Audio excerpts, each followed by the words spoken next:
Salve aí, galerinha do outro lado da tela. Vocês devem ter visto aí nos jornais, noticiário aí, né? Que uma empresa americana, o nome tá aí na tela, ressuscitou um lobo, o lobo terrível. Que fenomenal, que coisa mágica, que coisa mais Jurassic Park, né? Igualzinho um dinossauro, né? O pessoal chegou e tirou a extinção dos dinossauros, criaram dinossauros vivos e reais num parque.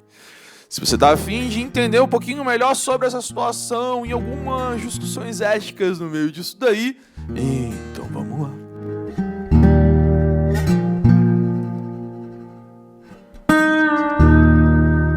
Então, gente, primeiro passo. Todo processo é bem semelhante ao que a gente viu lá no livro, né? Primeiro veio o livro, depois fizeram o filme sobre o Parque dos Dinossauros, Jurassic Park. Atualmente fizeram o Jurassic World, que eles pegam basicamente o DNA de uma espécie que não existe mais e conjugam com alguma espécie de ser vivo que ainda existe hoje para trazer a vida de novo, né? Aqui no planeta Terra, né? Algo que não existia mais há um bom tempo. A ideia é basicamente essa daí. Eles já estavam tentando fazer com um mamute, com um pássaro dodô. Seria até uma retratação histórica, né? Trazer o pássaro dodô, porque isso daí tá na nossa conta. Foi a gente que tirou aí, mandou o pássaro dodô de Vasco aí. Bravo, né?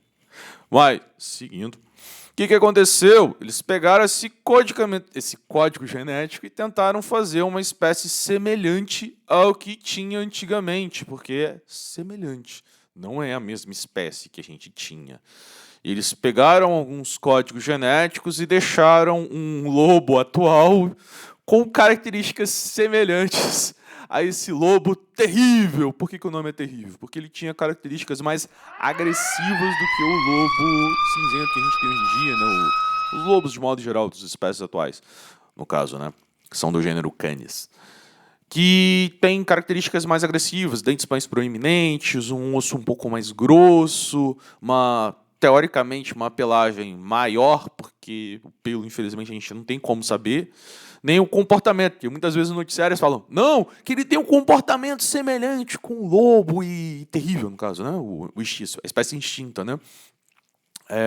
Isso a gente não tem como saber, a gente não viu ele se mexendo, se comportando, né? A espécie extinguiu há mais de 10 mil anos, então saber exatamente como ele se comportava é um trem meio complicado, né? De se averiguar. Mas, de modo geral, a gente tem uma espécie atual parecida, né? Eles chegaram a criar 2 espécimes macho, que deram homenagem aos fundadores de Roma, e uma espécie fêmea, que deram homenagem aí, né? O Jorge Macho, o cara lá, Calixa, né?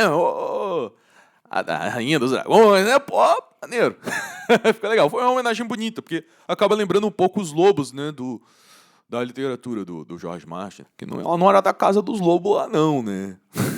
Era outra família. Quem sabe a família certa dos lobos, comenta aí embaixo. E quem sabe a família dela, comenta aí embaixo também, que vai ser interessante. Pessoal, como a gente conversar um pouquinho sobre Game of Thrones, vai ser bacana.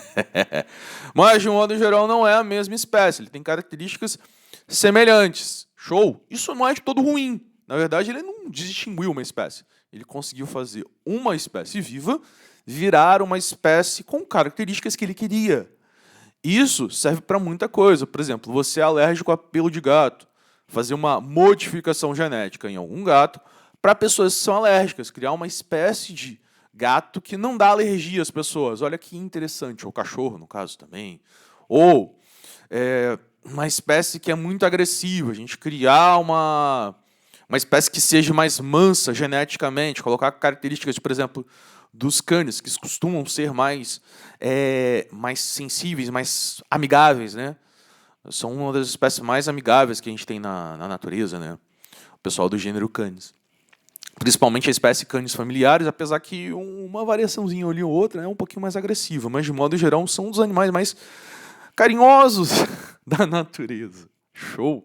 Gato nem tanto, né? Se bem que minha gata parece um cachorro, tem hora. Mas voltando para a questão da situação, a gente não tem uma espécie propriamente dita nova, né?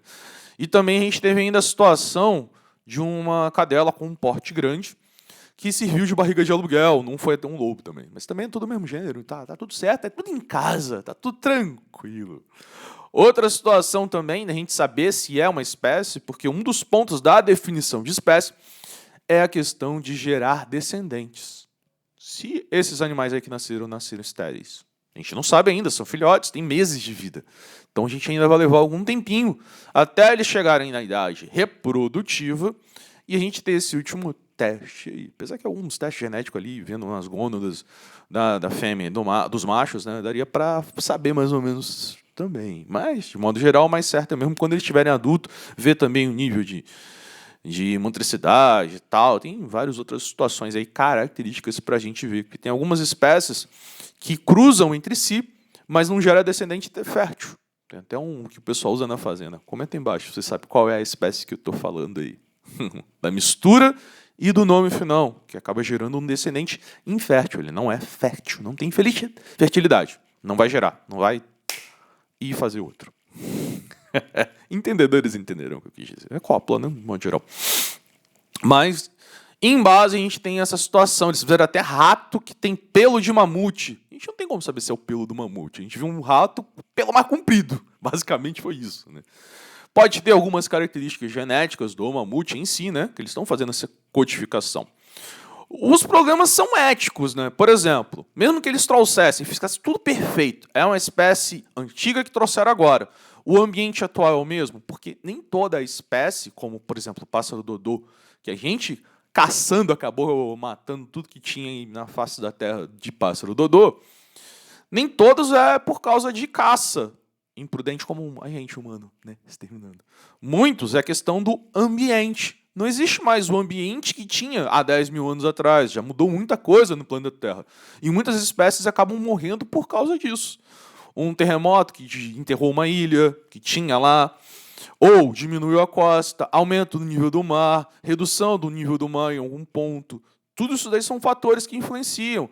A temperatura ambiente do planeta, que no momento é maior, caso que tinha um pelo grande.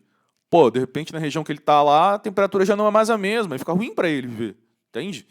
Tem todas as questões aí, além da ética, né? A gente está mexendo com um ser vivo, criando outro ser vivo, que tem vários pontos éticos. Acredito que aqui no Brasil essa experiência nem iria para frente. O Conselho de Ética daqui do Brasil, da CAPES, ou qualquer outro órgão regulador aqui no Brasil, só me veio, lembra da CAPES na cabeça,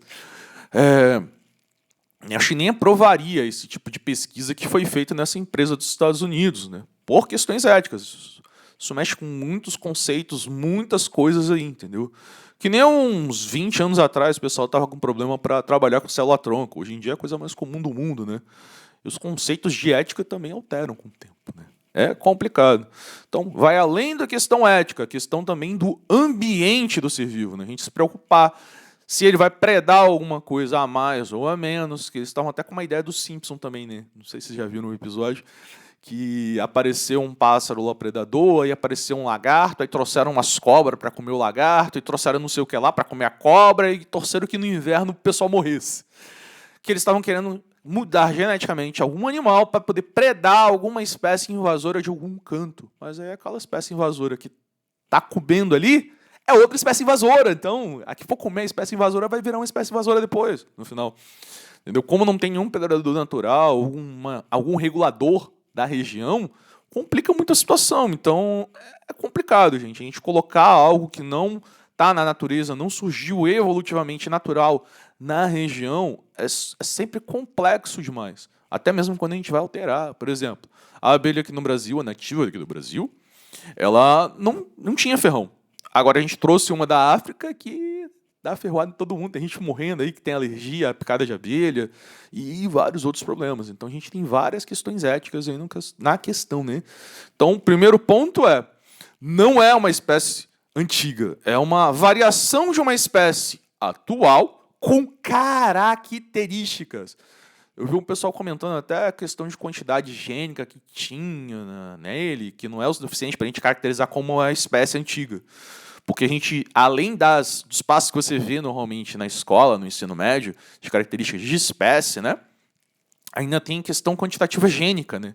Para ver se é aquela situação ou não. Fora que 10 mil anos, a gente já teria um processo de cronoespécie.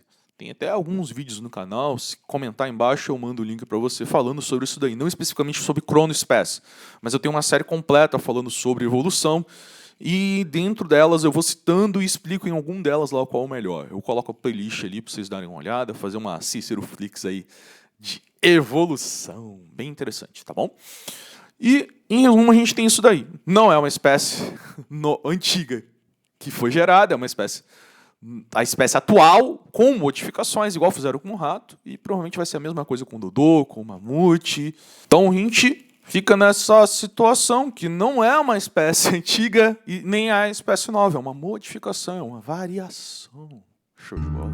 Se caso fique alguma dúvida, a gente faz uma parte 2, 3 aí, caso vocês queiram comentar. E se surgir uma nova atualização desse sistema, né? Que não é uma espécie antiga que foi nova, é só uma nova que já tem com características da antiga, né? Isso acontece às vezes, porque todo o código genético da gente tem de antecessores da gente também, tanto que a gente produz algumas coisinhas que teoricamente não tinha necessidade.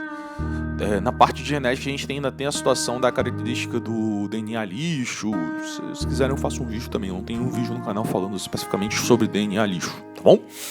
E a gente se vê no próximo vídeo.